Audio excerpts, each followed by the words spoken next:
عمران خان جو اس ملک کے سب سے پاپولر سیاسی لیڈر، سیاسی اسیر، جن کو سیاسی مقدموں میں پھنسا کر اور جیل میں ڈالا گیا ہے، اور پچھلے 2 سال سے جس طرح کی بھی چیزیں ہو رہی ہیں، چاہے وہ عدالتی لیول پہ ہوں یا وہ جیل کے لیول پہ ہوں، جس میں کہ سب چیز موجود ہے سوائے قانون کے، سوائے جو قیدیوں کو بھی جو سہولیات ملتی ہیں ان سے بھی ان کو محروم رکھا گیا ہے، جس میں کہ جو بنیادی چیزیں ہوتی ہیں، بچوں سے ملانا، اخبارات، فیملی سے، دوستوں سے ملانا، اس میں آپ نے دیکھا ہے کہ ہمارے ساتھ ہر طریقے سے اس میں روڑے اٹکائے گئے ہیں، کورٹ آرڈرز کو فلاؤٹ کیا گیا ہے، اور کسی بھی طریقے سے یہ نظر نہیں آتا کہ اس ملک میں کوئی قانون ہے، کوئی آئین ہے، کوئی سیاست ہے۔ اور ان حالات میں جو مقدمات بنائے گئے ہیں پاکستان تحریک انصاف کے چیئرمین پہ، عمران خان پہ، جس طرح سے باقی لیڈرشپ پہ بنائے گئے ہیں، اس سے یہ ظاہر ہوتا ہے کہ اس ملک میں آئین اور قانون کی کوئی موجودگی نظر نہیں، شائبہ تک نظر نہیں آتا۔ خاص طور پہ جب 26ویں ترمیم ہوئی، جس طریقے سے ہوئی، اس سے تو جو انصاف کا نظام تھا وہ بالکل، عدالت کو تو بالکل نیوٹرلائز کر دیا گیا۔ جوڈیشری اب آ گئی ہے ایگزیکٹو کے نیچے، حکومت جو چاہے، جس کو چاہے جج بنائے، چاہے وہ جوڈیشل کونسل کی کمپوزیشن آپ دیکھ لیں، اس میں حکومتی ارکان کی میجورٹی ہوتی ہے۔ تو یہ تو کسی بھی وقت کوئی بھی حکومت صرف اپنی مرضی کے، اپنے منشا کے، اپنے ہم خیال ججز کی تعیناتی کرے گی۔ تو جب ججز کی تعیناتی ہی اس طریقے سے ہو جائے تو وہ اپنا جو ایک اخلاقی جو قوت ہوتی ہے وہی کھو بیٹھتے ہیں۔ اور اس کا مقصد کیا تھا؟ اس کا مقصد یہی تھا کہ عدالت کو اپنے نیچے لا کر اور وہ فیصلے لیے جائیں جس سے کہ اپنے سیاسی مخالفوں کو ہدف بنایا جائے۔ اور وہ ہم دیکھ رہے ہیں کہ وہ بڑے کھلا طریقے سے ہو رہا ہے، جس میں کہ نہ ہمارے خان صاحب کی، بشرا بی بی کی، باقی لیڈرشپ کی، ان کی اپلیکیشنز جو ہیں، ان کی جو پٹیشنز ہیں، وہ ضمانت کی، جو کہ ان کا ایک قانونی اور آئینی حق ہے، ان سے محروم رکھا جا رہا ہے۔ اب آپ نے دیکھا ہوگا کہ القادر کی جو کیس ہے، جس کی کہ 5 تاریخ کو غالباً وہ کیا ہوا ہے، کیس لگایا ہوا ہے، اب 5 تاریخ بھی آ جائے گی، اور ہم یہ امید کرتے ہیں کہ 5 تاریخ کو خان صاحب کا کیس سنا جائے گا۔ اور القادر جو کہ ایک سب سے بڑے سارے بھونڈے کیس تھے، لیکن یہ جو بھونڈے ترین کیسز ہیں ان میں سے یہ ایک ہے۔ القادر ایک ایسا منصوبہ جو کہ بنیادی طور پہ ایک ایسا کر رہا ہے جس کا کہ ماضی بھرا ہوا ہے اس سے، چاہے وہ اسپتال کی صورت میں ہو، شوکت خانم کی صورت میں ہو، وہ یونیورسٹی نمل کی صورت میں ہو، کہ خان صاحب ہمیشہ جو وہ ہے سوشل سیکٹر میں وہ ہمیشہ کام کرتے آئے ہیں، اس سے پہلے کہ وہ اقتدار میں آئے۔ اپنی پاپولیرٹی جو ان کی تھی ایز اے اسپورٹس مین، ایک لیڈر کی، وہ انہوں نے ہمیشہ استعمال کی عوام کی فلاح بہبود، اور خاص طور پہ وہ طبقے جو کہ محروم طبقے تھے۔ وہ ایک کیس بنایا گیا کہ جس میں کہ ایک پیسہ بھی، جو کہ ایک 190 ملین پاؤنڈ کا، یہ بار بار اس کو ہمیشہ ریفر کیا جاتا ہے، اس سے مراد یہی ہوتی ہے کہ 190 ملین روپے شاید خان صاحب کے اکاؤنٹ میں گئے ہیں۔ خان کے صاحب کے اکاؤنٹ میں یا ان کی فیملی کے اکاؤنٹ میں کسی جگہ پہ ایک پیسہ بھی نہیں گیا۔ وہ سارے کا سارا پیسہ پہلے سپریم کورٹ آف پاکستان کے پاس موجود تھا، اور وہی پیسہ آج بھی ادھر ہی موجود ہے۔ اور لگ رہا ہے الزام کہ دنیا کو یہ بتایا جا رہا ہے کہ 190 ملین اتنی بڑی رقم ہے۔ تو اس کیس کو خان صاحب پہ لگانا ان کی ماضی کو ذہن میں رکھتے ہوئے اور اس کے قانونی پہلو کو رکھتے ہوئے، جس میں کہ نہ خان صاحب کا نہ لینا نہ دینا، اور ایک ایسے کیس بنا دیا کہ آپ نے، وہ تو ایک سیرت نبی کے لیے ایک یونیورسٹی بنا رہے تھے خان صاحب، جس میں کہ ان کا یہ خیال تھا کہ ہمارے جو پیغمبر ہیں حضور صلی اللہ علیہ وسلم، ان کی زندگی پہ لوگ تحقیق کریں اور عوام کو بتایا جائے کہ جی ان کی جو زندگی تھی اس کی اصل جو اسپرٹ تھی وہ کیا تھی. لیکن وہ الٹا ان کے خلاف بنا دیا کہ جی انہوں نے اس میں کوئی فائدہ حاصل کیا ہے. تو ایک تو یہ ہو گیا، باقی کیسز بھی اسی طرح ہی ہیں. اب آتے ہیں جو ہوا نیشنل اسمبلی میں، اسی کچھ تفصیلات عمر صاحب بتا دیں گے، کچھ جو ہے تو شیخ وقاص صاحب ہمارے انفارمیشن سیکرٹری بتا دیں گے کہ سیکرٹری کے جو اسپیکر کا آفس ہے وہ ایسے فیصلے کر رہا ہے جس سے کہ صاف نظر آتا ہے کہ وہ مل ایف آئی ڈی ہیں. وہ ایسے کیسز ریفر کر رہے ہیں چیف الیکشن کمشنر کو یا الیکشن کمیشن آف پاکستان کو، جو کہ بلا تحقیق اور ساتھ ہی میں ایسی جگہ پہ بھیجنا جس کا کہ وہ مینڈیٹ ہی نہیں ہے کہ وہ اس کیس کو سنیں، جس کی تفصیلات یہ بتائیں گے. اور ساتھ ہی ساتھ میں جو یہ ایک منصوبہ بنایا جا رہا ہے کہ پاکستان تحریک انصاف کے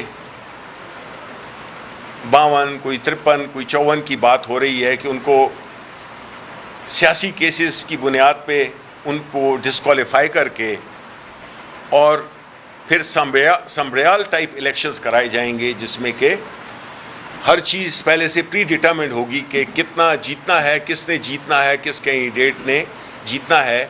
تو اس کا مقصد صرف یہی ہے کہ جو 8 فروری کو ہوا تھا اس سے دل نہیں بھرا، کیونکہ وہ کسی کو یقین ہی نہیں تھا کہ عوام کا جو جذبہ ہے، جس طریقے سے انہوں نے ووٹ کیے بغیر انتخابی نشانات کے، تو اس سے بھی وہ ہدف حاصل نہیں ہوئے جو کہ چاہتے تھے. تو ابھی بڑے بھونڈے طریقے سے ان کو ڈسکوالیفائی کر کے اور ان کو اس پہ دوبارہ الیکشن کرائے جائیں اور پھر اپنے من پسند سمبریال الیکشنز کرائے جائیں.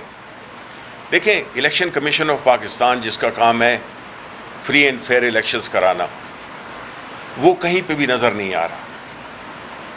چیف الیکشن کمیشن جو کہ ریٹائر ہو چکے ہیں، اور اسپیکر صاحب ریفرنسز بھیجنے میں تو بڑی مستعد اور بڑی جلدی سے وہ کرتے ہیں، لیکن انہوں نے کمیٹی نوٹیفائی نہیں کی ہے کہ وہ کمیٹی جو پارلیمانی کمیٹی ہے جو کہ چیف الیکشن کمشنر کے ناموں پہ بحث کرے.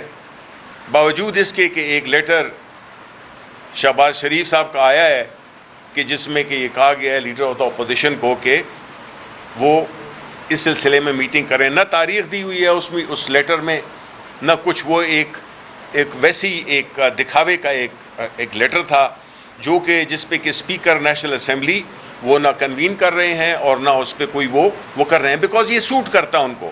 جو کرنٹ چیف الیکشن کمشنر ہے یہ ان کو سوٹ کرتا ہے.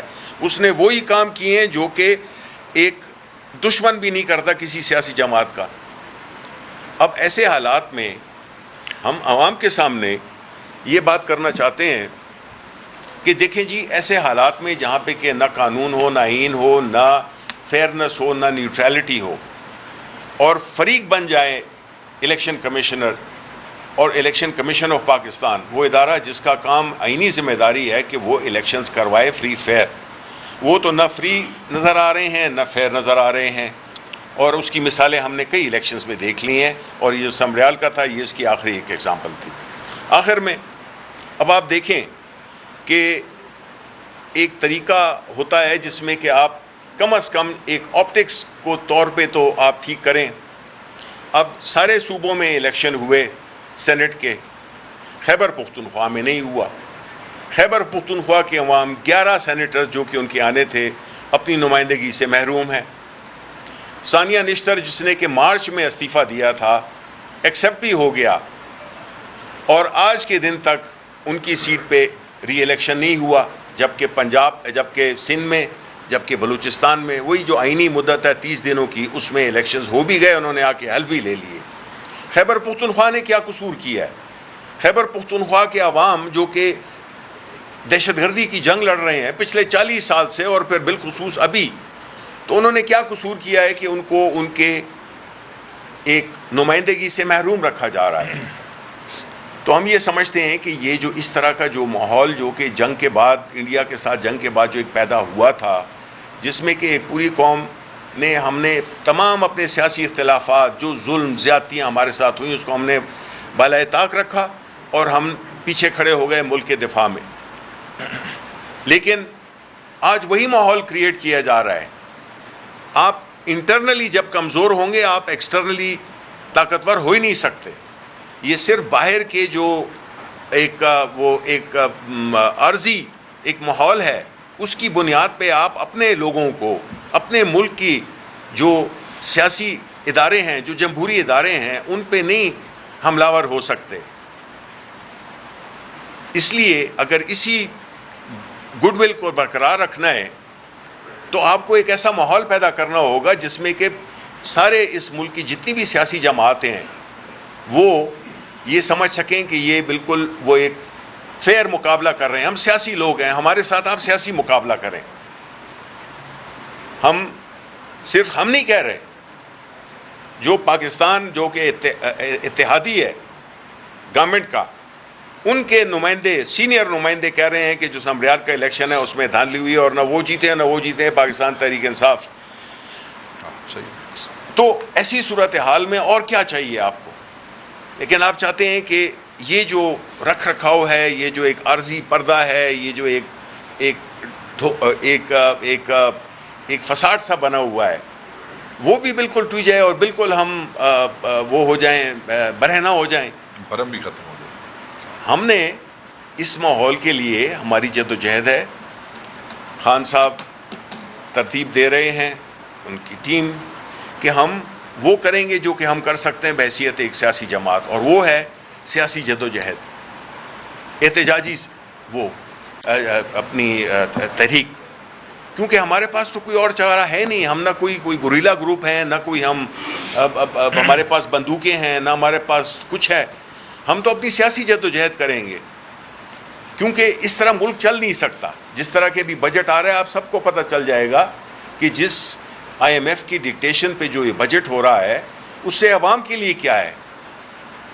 عوام کا تو آلریڈی ستیہ ناش ہو گیا ہے، ان کی کمر ٹوٹ گئی ہے.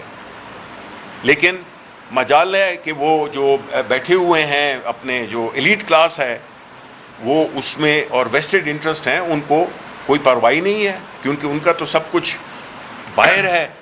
یہاں بھی ان کو کوئی مسئلہ نہیں ہے. مسئلہ تو آپ جیسوں کے لیے اور ہم جیسوں کے لیے ہے، جو کہ مڈل کلاس سے بلانگ کرتے ہیں یا اس سے بھی کم میں کرتے ہیں.